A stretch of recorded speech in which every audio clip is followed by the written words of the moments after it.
नमस्कार दोस्तों, बीपीएससी पाठशाला विद चौहान में एक बार फिर से आपका स्वागत है। आज हम पीआईबी पटना के जिस मंथ पे चर्चा करने वाले हैं वो है जुलाई 2025 और अगस्त 2025। इसमें हम मोस्ट इम्पोर्टेंट जो फैक्ट्स होगा बीपीएससी प्री और मेंस के लिए उसको पढ़ेंगे।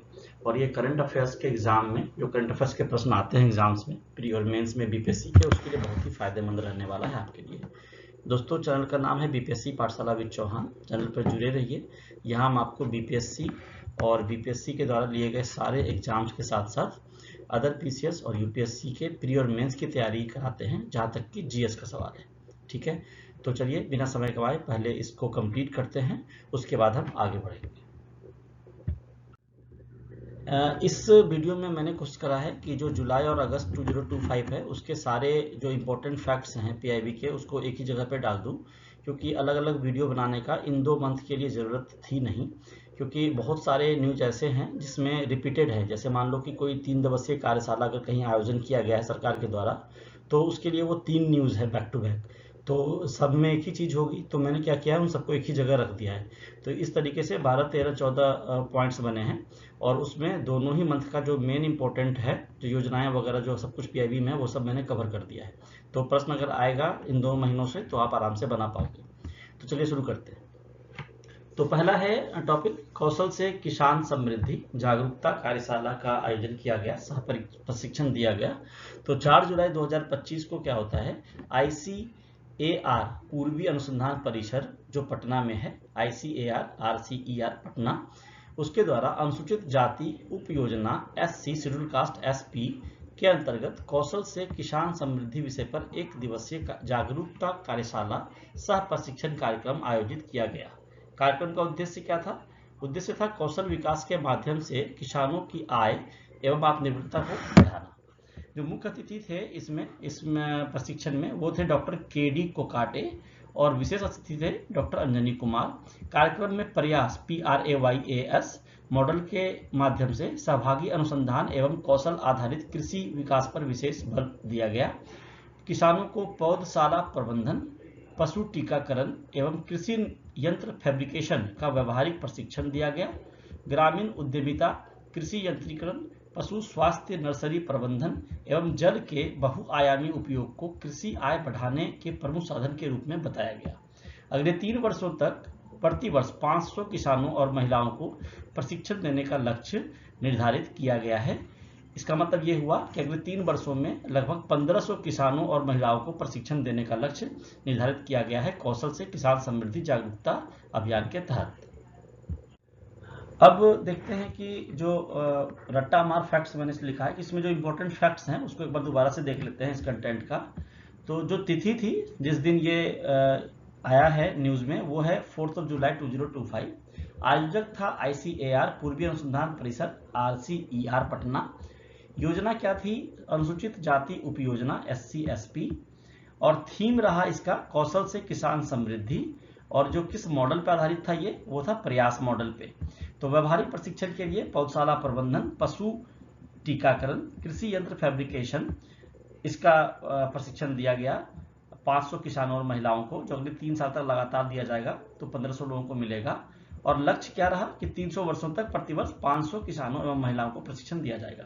तो ये फैक्ट्स भी आप एक बार पढ़ लोगे एग्जाम में जाने से पहले, तो आपको ध्यान रहेगा अगर क्वेश्चन आता है तो प्री में किस तरह से प्रश्न पूछे जा सकते हैं इस वाले कंटेंट से। तो कौशल से किसान समृद्धि कार्यशाला का आयोजन किस संस्था द्वारा किया गया था?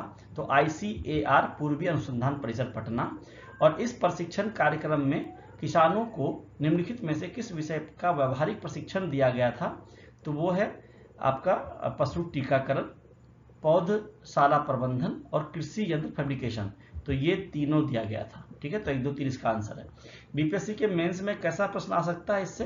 तो कौशल विकास एवं ग्रामीण उद्यमिता किसानों की आय बढ़ाने और कृषि को आत्मनिर्भर बनाने के महत्वपूर्ण आधार हैं।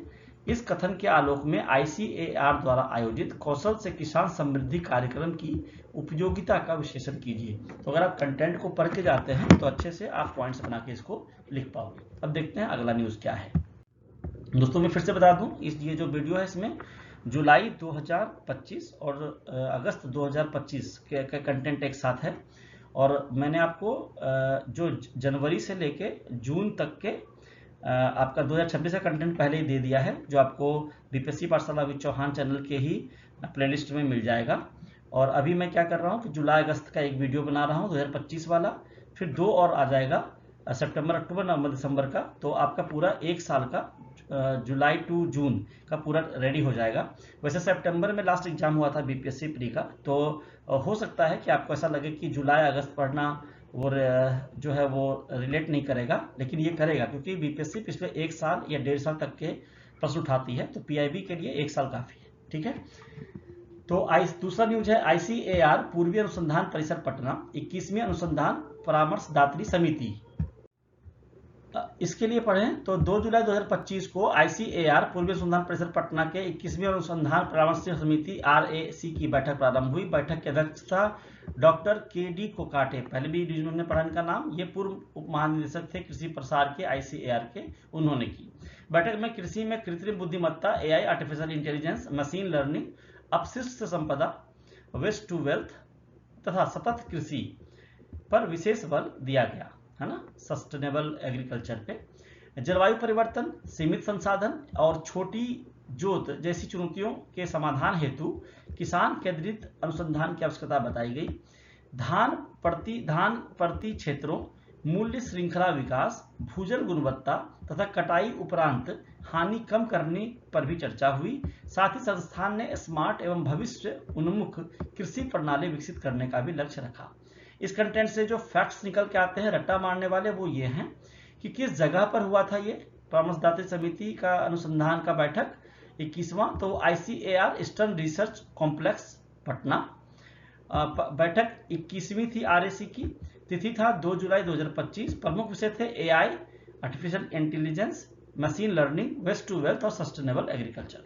प्री में किस तरह से प्रश्न आ सकते हैं बीपीएससी प्री में आने वाले समय में, तो आईसीएआर पूर्वी अनुसंधान परिसर पटना में आयोजित बैठक कौन सी थी, तो ये 21वीं थी।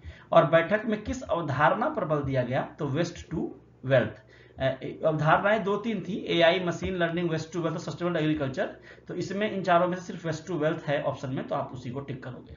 ठीक है, बीपीएससी के मेंस में कैसे प्रश्न आ सकते हैं, तो कृषि में कृत्रिम बुद्धिमत्ता, एआई एवं अपशिष्ट से संपदा की अवधारणा भारत में सतत कृषि विकास को किस प्रकार बढ़ावा दे सकती है, स्पष्ट कीजिए, ऐसा प्रश्न पूछा जा सकता है। अगला जो है न्यूज वो है सेप SHAPE सम्मेलन।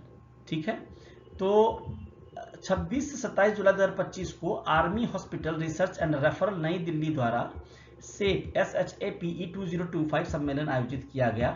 यह सशस्त्र बलों का पहला राष्ट्रीय सम्मेलन था, जिसका उद्देश्य सतत एवं आपदा प्रतिरोधी अस्पताल अवसंरचना विकसित करना था। यहाँ सेप 2025 की बात हो रही है, कंफ्यूज नहीं होना है। अभी हम 2025 वाले ही पीआईबी पे पढ़ रहे हैं, जुलाई अगस्त का, तो 2025 की ही बात होगी। जो 6 महीने अभी बीते हैं पुराने आपके 2026 के, उसका वीडियो मैं पहले ही डाल चुका हूँ, प्लेलिस्ट में जाके पढ़िएगा। सम्मेलन में 275 से अधिक विशेषज्ञों ने भाग लिया। इसमें सौर ऊर्जा, वर्षा जल संचयन, जीरो एमिशन इंफ्रास्ट्रक्चर, गृह rating GRIHA rating, CFEES certification तथा हीलिंग आर्किटेक्चर पर बल दिया गया। सम्मेलन का संबंध विकसित भारत एक्ट 2047 के स्वास्थ्य अवसंरचना दृष्टिकोण से भी है।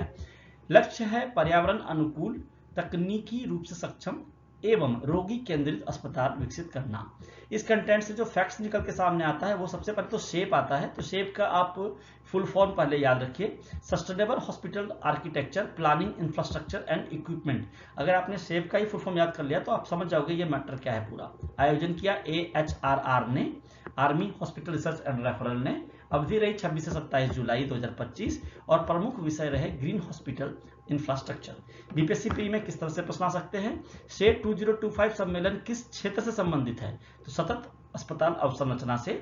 और शेप 2025 का आयोजन किस संस्था द्वारा किया गया, तो AHRR, army hospital research and referral के द्वारा।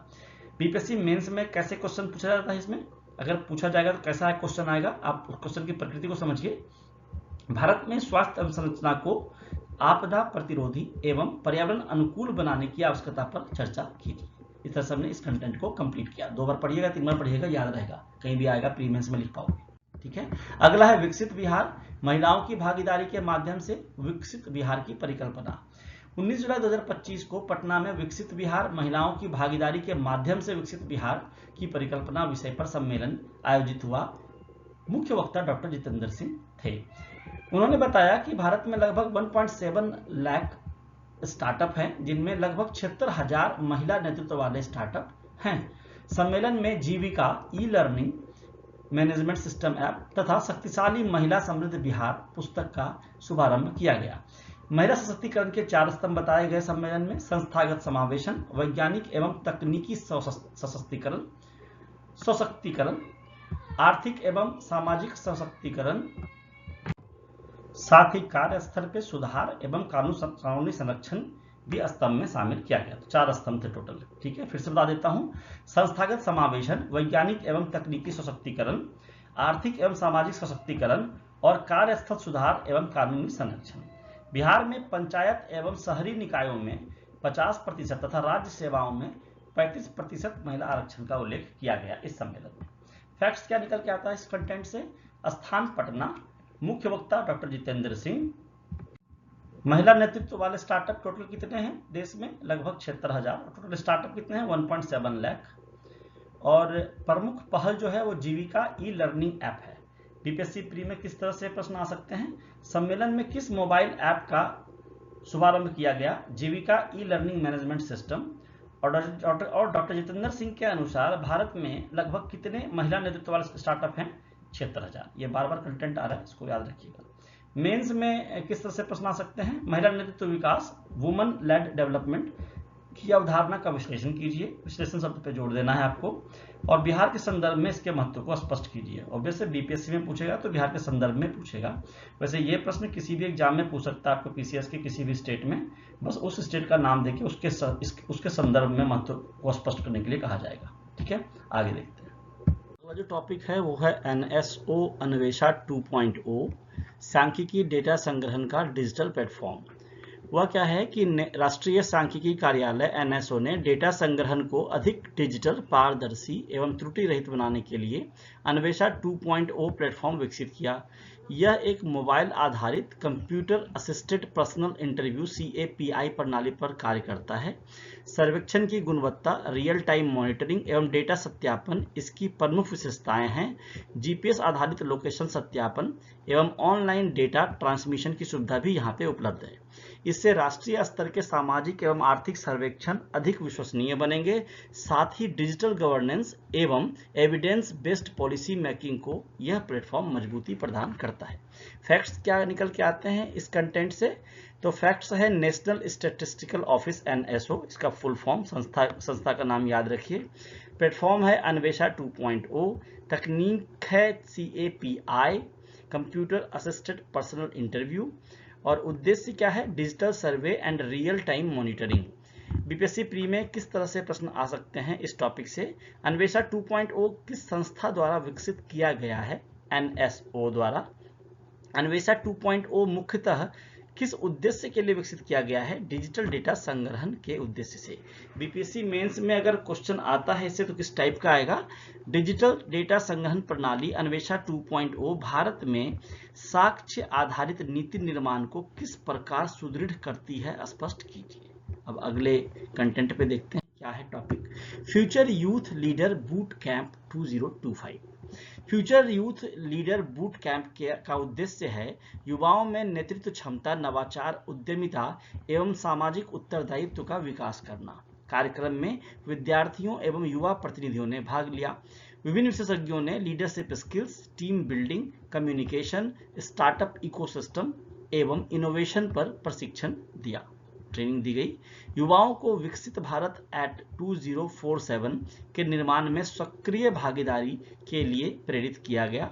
कार्यक्रम में समूह चर्चा, ग्रुप डिस्कशन, समस्या समाधान एवं नेतृत्व आधारित गतिविधियां आयोजित की गई। साथ ही लक्ष्य जो था वो युवाओं को भविष्य के उत्तरदायी नेतृत्व के लिए तैयार करना है, इसका उद्देश्य। ठीक है, अब फैक्ट्स क्या है?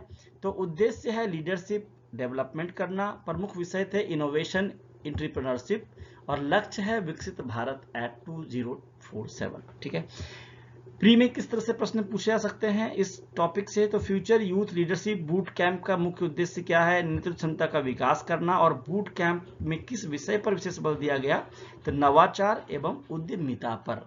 ठीक है, अब है आपका बीपीएससी मेंस में प्रश्न अगर आएगा तो कैसा आएगा, विकसित भारत के निर्माण में युवाओं के नेतृत्व एवं नवाचार की भूमिका का विश्लेषण कीजिए। देखते हैं अगला कौन सा टॉपिक है, हर घर तिरंगा अभियान 2025। 2025 क्यों है, क्योंकि 2025 का हम जुलाई अगस्त का पीआईबी के न्यूज पढ़ रहे हैं, पटना पीआईबी का। हर घर तिरंगा अभियान का उद्देश्य प्रत्येक नागरिक में राष्ट्रभक्ति, राष्ट्रीय एकता एवं तिरंगे के प्रति सम्मान की भावना विकसित करना है। अभियान आजादी का अमृत महोत्सव की भावना को आगे बढ़ाता है। सरकारी कार्यालयों, विद्यालयों, महाविद्यालयों एवं सार्वजनिक संस्थानों में तिरंगा फहराया गया। नागरिकों को अपने घरों पर राष्ट्रीय ध्वज लगाने के लिए प्रेरित किया गया। सोशल मीडिया के माध्यम से व्यापक जन भागीदारी सुनिश्चित की गई तथा अभियान का उद्देश्य राष्ट्र निर्माण में नागरिकों की सहभागिता को बढ़ाना है। फैक्ट्स क्या निकल के आता है इस कंटेंट से, अभियान का नाम है हर घर तिरंगा, उद्देश्य है राष्ट्रीय एकता एवं राष्ट्रभक्ति और संबंधित पहल है आजादी का अमृत महोत्सव। प्रश्न इस तरह से बना के पूछ भी सकता है आपसे। तो प्री में किस तरह से प्रश्न एक्सपेक्टेड है, हर घर तिरंगा अभियान का मुख्य उद्देश्य क्या है, तो राष्ट्रीय ध्वज के प्रति सम्मान एवं जन भागीदारी बढ़ाना। हर घर तिरंगा अभियान किस व्यापक राष्ट्रीय पहल से जुड़ा है, आजादी का अमृत महोत्सव।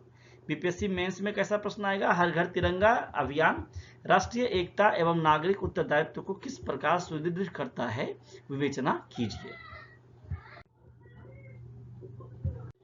अगला टॉपिक है खेलो इंडिया राष्ट्रीय डॉजबॉल चैंपियनशिप 2025। तो राष्ट्रीय डॉजबॉल चैंपियनशिप 2025 का आयोजन किया गया पटना बिहार में। इसका उद्देश्य खेल संस्कृति को बढ़ावा देना तथा युवाओं को फिटनेस एवं प्रतिस्पर्धी खेलों के प्रति प्रेरित करना था। प्रतियोगिता में देश के विभिन्न राज्यों की टीमों ने भाग लिया। यहाँ से प्रश्न आ सकता है, यह आयोजन खेलो इंडिया अभियान के उद्देश्य के अनुरूप था। प्रतियोगिता ने टीम भावना, अनुशासन, नेतृत्व एवं खेल कौशल को प्रोत्साहित किया। बिहार में राष्ट्रीय स्तर के खेल आयोजनों से खेल अवसंरचना एवं प्रतिभाओं को नया अवसर मिला है। युवाओं में स्वस्थ जीवन शैली एवं खेल संस्कृति को बढ़ावा देना इसका प्रमुख लक्ष्य रहा। फैक्ट्स क्या निकल के आता है कंटेंट से, आयोजन पटना बिहार में हुआ। संबंधित कार्यक्रम खेलो इंडिया है और उद्देश्य है फिट इंडिया एवं खेल संस्कृति को बढ़ावा। यहाँ पर एक चीज ध्यान रखिएगा, जो राष्ट्रीय डॉजबॉल चैंपियनशिप हुआ जहाँ पर पूरे देश से लोग आए थे खेलने के लिए, वो पटना बिहार में हुआ। यहाँ पे राजगीर का ऑप्शन जरूर देगा आपको, अगर आपसे प्रश्न पूछा जाएगा, क्योंकि राजगीर में ही बहुत सारी चीजें होती हैं खेल संबंधित, तो आपको कंफ्यूज नहीं होना है। दूसरा, प्री में प्रश्न आ सकता है, राष्ट्रीय डॉजबॉल चैंपियनशिप 2025 का आयोजन कहाँ हुआ, पटना में, है ना। डॉजबॉल चैंपियनशिप किस राष्ट्रीय अभियान से जुड़ी है, खेलो इंडिया। बीपीएससी मेंस में कैसे प्रश्न आ सकते हैं, खेलो इंडिया कार्यक्रम भारत में खेल संस्कृति एवं युवा विकास को किस प्रकार प्रोत्साहित कर रहा है, स्पष्ट कीजिए। अगला न्यूज है, सीबीसी फोटो प्रदर्शनी विकसित भारत का अमृत काल।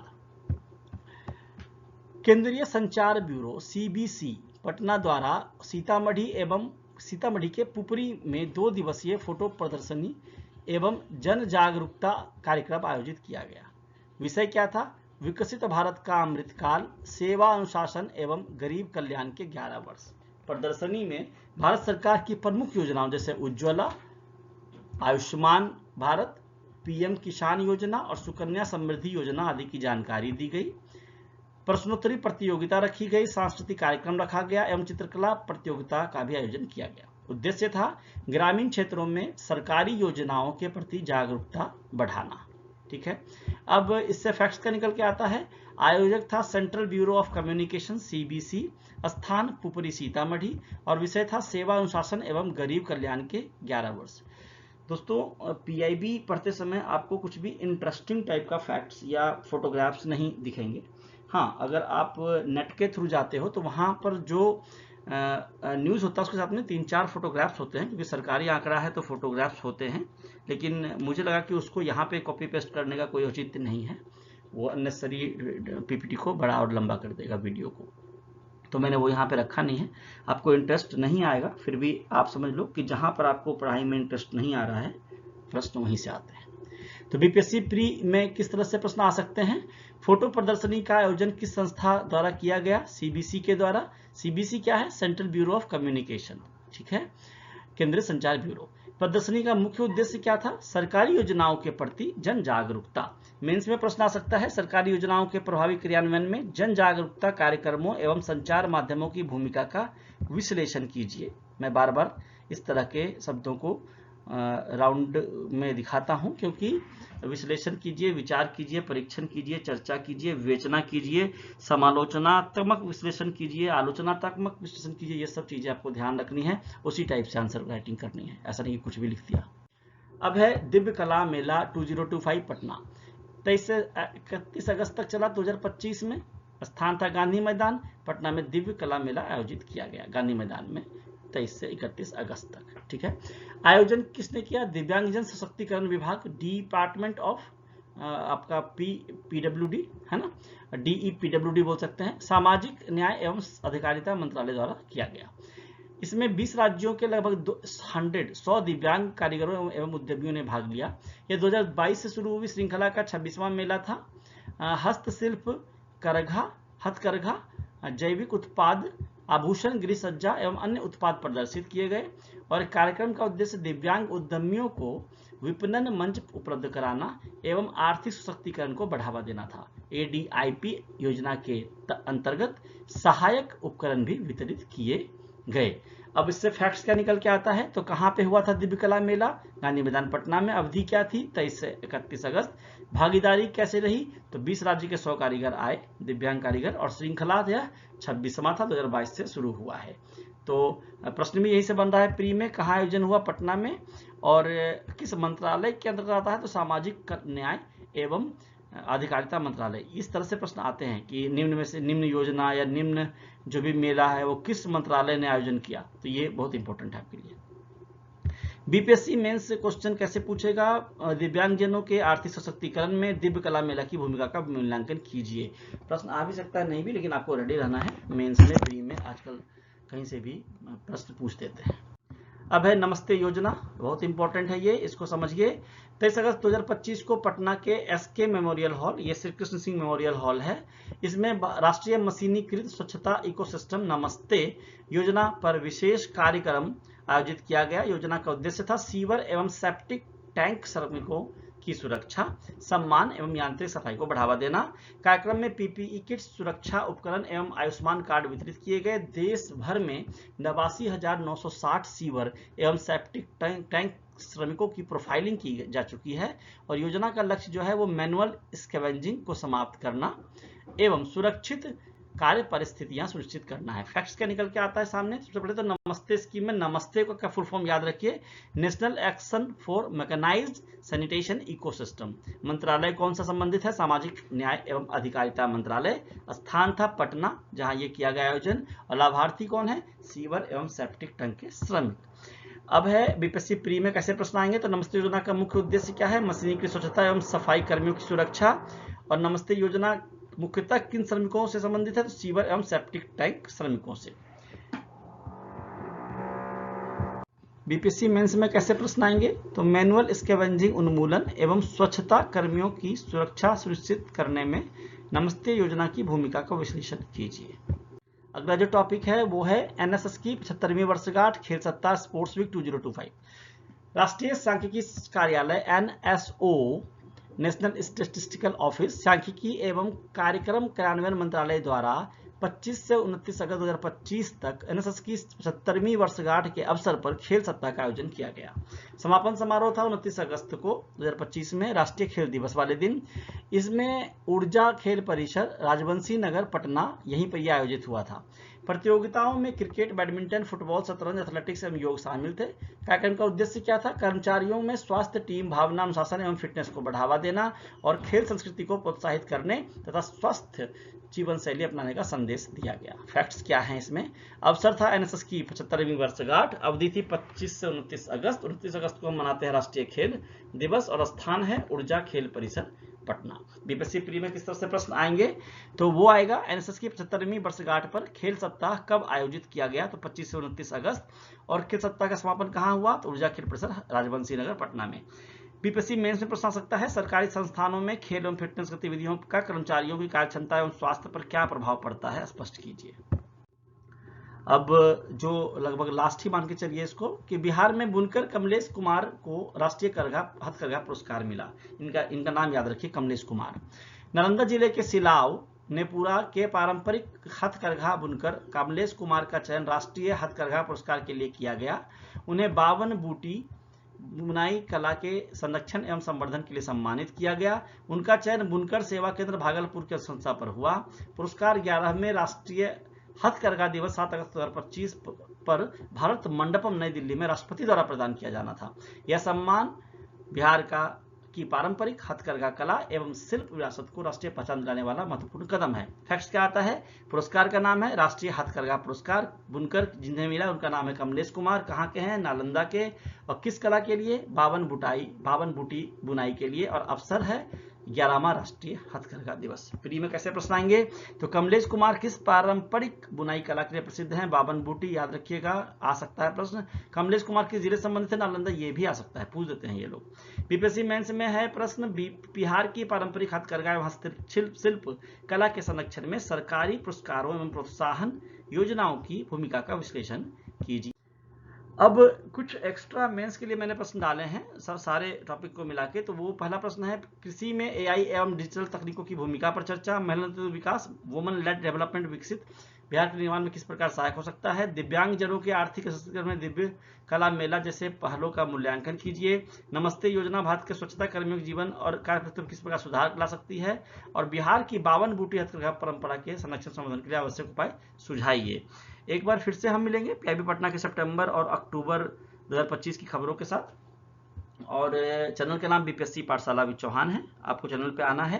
बीपीएससी की अगर आप तैयारी कर रहे हैं किसी भी एग्जाम की, तो बीपीएससी स्पेशल का जो सीरीज है वो मैं पूरा कंप्लीट कर चुका हूं, जहां से प्रश्न प्री मेंस में आते जाते हैं।